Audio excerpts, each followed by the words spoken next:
Minister Abiy Ahmed arrives in United Arab Emirates for working visit. Prime Minister Abiy Ahmed has arrived in the United Arab Emirates for a working visit, according to an announcement from the Prime Minister's office on Thursday.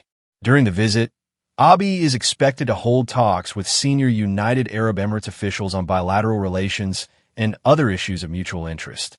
The trip comes shortly after the Prime Minister visited Djibouti, where he took part in a trilateral meeting with Somali President Hassan Sheikh Mohamud and Djiboutian President Ismail Omar Guelleh. The three leaders discussed ways to deepen cooperation among their countries, with a particular focus on regional peace, security, and joint efforts to combat terrorism in the Horn of Africa.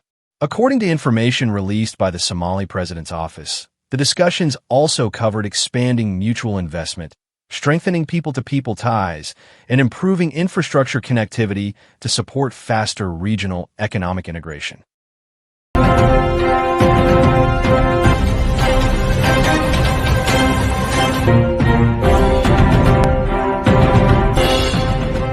East Africa, Rubio, Abiy discuss Horn security amid regional tensions.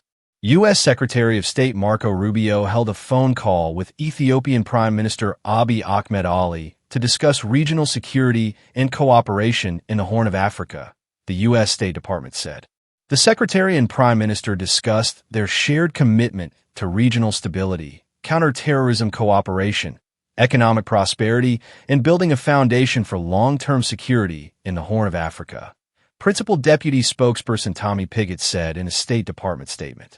The call came as Djiboutian President Ismail Omar Guelleh hosted tripartite talks in Djibouti involving the leaders of Somalia and Ethiopia, part of diplomatic efforts to ease regional tensions and strengthen cooperation in the Horn of Africa, Djibouti's presidential office said. Regional observers say the talks also reflect growing concerns among some neighboring countries that Ethiopia could seek alternative maritime access arrangements, including the possibility of recognizing Somaliland, following Israel's recent recognition of Somaliland and broader geopolitical developments in the region. Officials say the discussions highlight increasing international attention on security cooperation and stability in the Horn of Africa.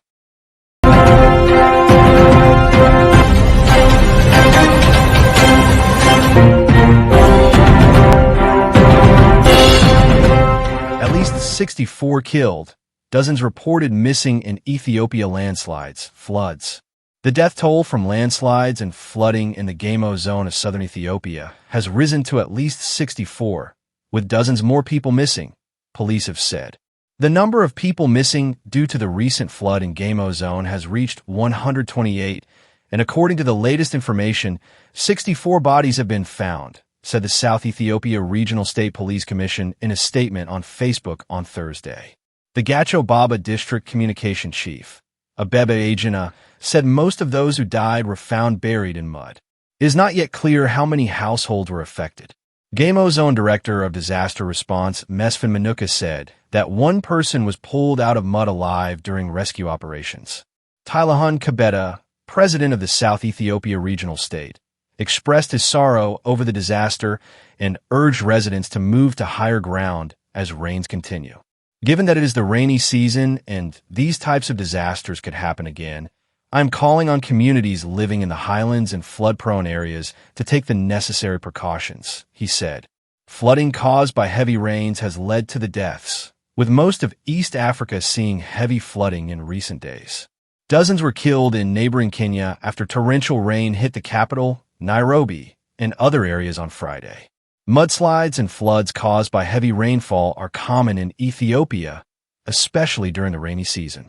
In July 2024, a deadly mudslide caused by heavy rain killed more than 250 people in southern Ethiopia. Multiple studies have tracked the increasing frequency of extreme wet and dry periods in East Africa in the last 20 years. Scientists have long warned that human-driven climate change is increasing the likelihood, length, and severity of severe weather events, such as torrential downpours.